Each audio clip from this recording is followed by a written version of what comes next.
Hello my dear students, তোমালোক আটাইকে best exam guide নামৰ ইউটিউব চেনেললৈ আন্তৰিক স্বাগতম জনাইছোঁ। আজি আমি এই ভিডিঅ'টিত নৱম শ্ৰেণীৰ অসমীয়া পাঠ্যপুথিৰ 2 নম্বৰ পাঠ মানৱ বন্দনা নামৰ এটি কবিতা আলোচনা কৰিবলৈ লৈছোঁ। এই কবিতাটিৰ কবি হৈছে চন্দ্ৰকুমাৰ আগৰৱালা আৰু আজি এই ভিডিঅ'টিত আমি পাঠভিত্তিক প্ৰশ্ন লগতে অতিৰিক্ত প্ৰশ্নসমূহ আলোচনা কৰিবলৈ লৈছোঁ। তোমালোকে সম্পূৰ্ণকৈ ভিডিঅ'টি চালে আগন্তুক পৰীক্ষাসমূহত নিশ্চয়কৈ তোমালোকে ভাল ফলাফল দেখাব পাৰিবা বুলি মোৰ বিশ্বাস।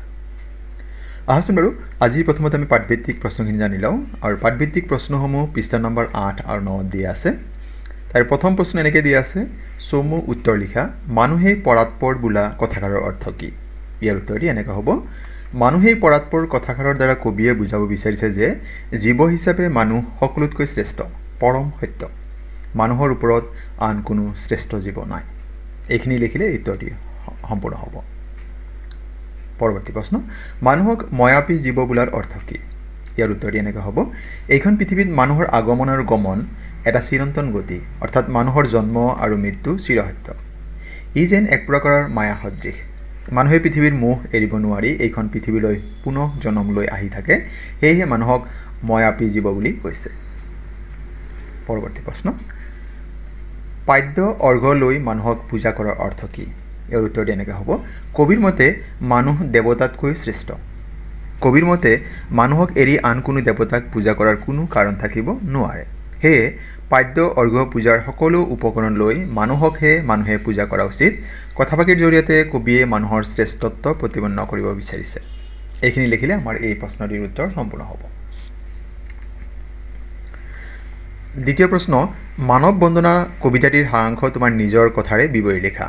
ইয়াৰ উত্তৰটি এনেকৈ হ'ব, কবি চন্দ্ৰকুমাৰ আগৰৱালাদেৱে মানৱ বন্দনা কবিতাটিত মানৱৰ জয়গান গাইছে।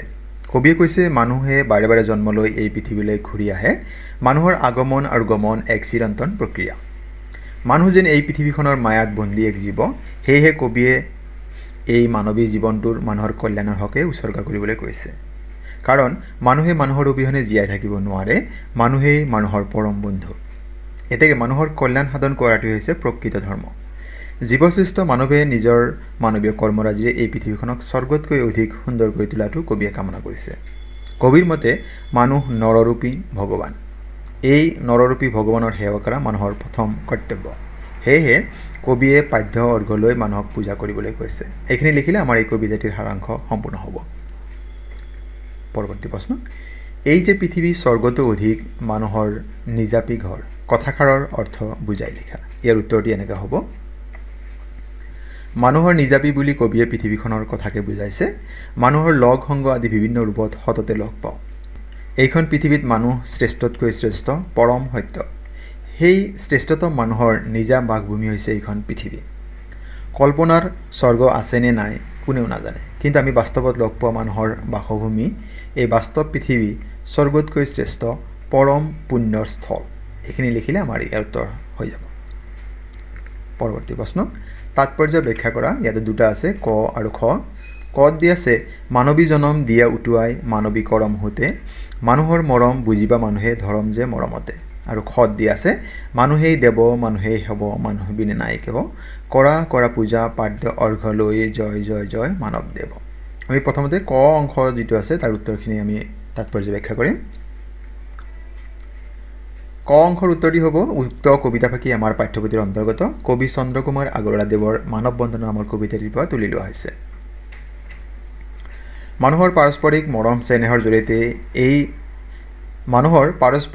চেনেহৰ জৰিয়তে যে এই মৰততেই সৰগৰ সুখ লাভ কৰিব পাৰি, এই কথাকেই কবিতাফাকিত প্ৰকাশ পাইছে। মানৱতাবাদী কবিয়ে কবিতাটিত মানৱৰ জয়গান গাইছে। কবিতাটিত কবিয়ে এই মানৱী জনমটোত মানুহৰ সেৱাত ব্ৰতী হ'বলৈ উপদেশ দিছে। মানুহৰ মাজত মৰম চেনেহৰ আদান প্ৰদানৰ জৰিয়তে মানুহে এই ধৰাতেই স্বৰ্গৰ সুখ লাভ কৰিব পাৰিব। মানুহৰ মাজত থকা পাৰস্পৰিক মৰমকেই কবিয়ে প্ৰকৃত ধৰ্ম বুলি কৈছে। এইখিনি লিখিলে আমাৰ এই যিটো প্ৰথম তাৎপৰ্য আছিল সেই প্ৰশ্নৰ উত্তৰটি সম্পূৰ্ণ হ'ব। খত আমাক দি আছিল মানুহেই দেৱ মানুহেই হ'ব, সেই খণ্ডটিৰ তাৎপৰ্য এনেকুৱা হ'ব, উক্ত কবিতাফাকি কবি চন্দ্ৰকুমাৰ আগৰৱালাদেৱৰ দ্বাৰা ৰচিত মানৱ বন্দনা নামৰ কবিতাটিৰ পৰা তুলি দিয়া হৈছে। কবিতাফাকিত মানুহক দেৱতাতকৈ শ্ৰেষ্ঠ হিচাপে প্ৰতিপন্ন কৰা হৈছে। দেৱতা মানুহৰ কাল্পনিক সৃষ্টি, বাস্তৱত দেৱতাৰ অস্তিত্ব নাই, কিন্তু মানুহ পৰম সত্য।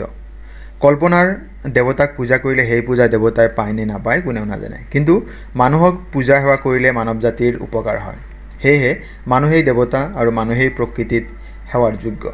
মানুহতকৈ শ্ৰেষ্ঠ আন কোনো নহয়। সেয়েহে কবিয়ে দেৱতাৰ পূজা কৰা সলনি অৰ্ঘ্য লৈ মানুহৰ বন্দনা কৰিবলৈ উপদেশ দিছে। ইয়াত শ্ৰেষ্ঠ, ইয়াতে ঠ হ'ব লাগিছিল, ইয়াতে এটা ঠ হ'ব লাগে, ট নহয়, এইটো ঠ হ'ব লাগিছিল। গতিকে এইখিনি নিশ্চয় তোমালোকে বুজি পাইছা। পৰৱৰ্তী প্ৰশ্ন, সমাৰ্থক শব্দ লিখা। আমি নিশ্চয় সকলোৱে জানো সমাৰ্থক শব্দ মানে হৈছে একে অৰ্থ বুজোৱা শব্দ, ইংৰাজীত যাক চিননিম বুলি কোৱা হয়। গতিকে ইয়াত আমাক শব্দ কেইটামান দি আছে, মানুহ, সংগ, পৃথিৱী, সুত, স্বৰ্গ আৰু দেৱ। এইকেইটাৰ সমাৰ্থক শব্দ আমি লিখিম। মানুহ শব্দৰ সমাৰ্থক শব্দ হৈছে মানৱ, লোক বা নৰ। সংগ মানে হৈছে লগ বা বন্ধু। পৃথিৱী, ইয়াৰ বহুত সমাৰ্থক শব্দ আছে, দুটামান উল্লেখ কৰিছোঁ, ধৰিণী, বসুন্ধৰা বা বসুধা, ধৰা, ধৰিত্ৰী, এইবিলাক শব্দ কি হৈছে পৃথিৱী শব্দৰ সমাৰ্থক শব্দ হয়। পৰীক্ষাত বাৰু এটা উল্লেখ কৰিলে হ'ব, আমি ইয়াতে তোমালোকৰ সুবিধাৰ বাবে এটাতকৈ বেছি উল্লেখ কৰিছোঁ। সুত, সুত মানে হৈছে প্ৰবাহ বা ধাৰা। স্বৰ্গ, সৰগ, দেৱ, দেৱতা। এইখিনি আমাৰ হৈছে এই শব্দসমূহৰ সমাৰ্থক শব্দ বা একে অৰ্থ বুজোৱা শব্দ। পৰৱৰ্তী প্ৰশ্ন, সংস্কৃত কৰ্ম, ধৰ্ম আদি শব্দৰ পৰা কৰম, ধৰম আদি শব্দৰ উৎপত্তি হৈছে। এনে কিছুমান শব্দ বাছি উলিয়াই এখন তালিকা প্ৰস্তুত কৰা। ইয়াতে কৰম, ধৰ্ম আৰু ধৰম, কৰ্ম আৰু কৰ্মে দিয়ে আছে, বাকী কেইটামান ইয়াতে উল্লেখ কৰা হৈছে।